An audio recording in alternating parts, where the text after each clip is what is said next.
Well, happy Thursday, March 19th, 2026, everybody. This is Gen X Speaks. Today, I'm just going to read this to you. This is something I posted on MS Now's YouTube site, a story Ali Velshi did regarding the Heritage Foundation and its attack on women in particular.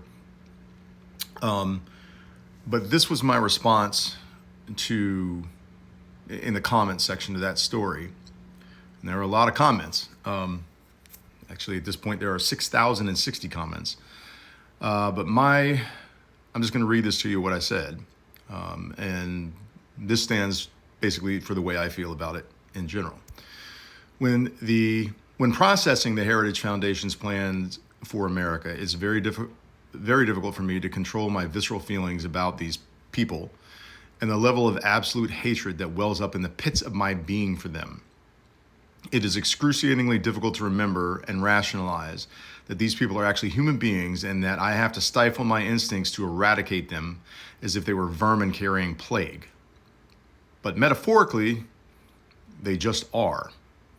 The idea that any human being would make an attempt to undo the human progress of all of our civilization to fit their insane and fantastical notions about the nature of our world, with the innate desire to control segments of populations of other human beings under their extraordinarily narrow window of demented thought, makes one homicidal.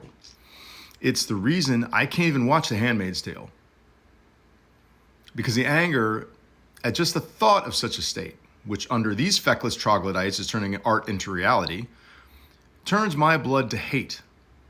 And as Yoda so eloquently stated via George Lucas, hate turns to suffering. So, what do we do?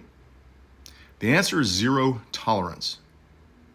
Violence must be the last resort, but we must, as a collective society, shun these people and their ideas about religious revolution. They must be made to feel inadequate and shameful for their ignorance and hate. And yes, they are clearly guilty of hate as well. They are anything but Christian. I'm an atheist, but I am literally more Christian-minded than these people. The subjugation of women is morally wrong. The open bigotry for immigrants is morally wrong. The hatred of people who are of different walks of life, by no fault of their own, save birth itself, is morally wrong. Dictating how all of society is run based upon your own repressed feelings is morally wrong.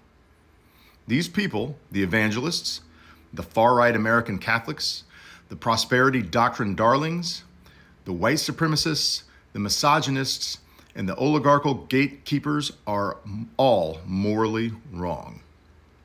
Every sane and patriotic American must stand up against this disease that has struck the halls of our government. We must shun them, we must redirect adherents, and most importantly this year, in primaries and in general elections, we must vote MAGA out. Failure to do so will lead to national suffering. Y'all have a good Thursday.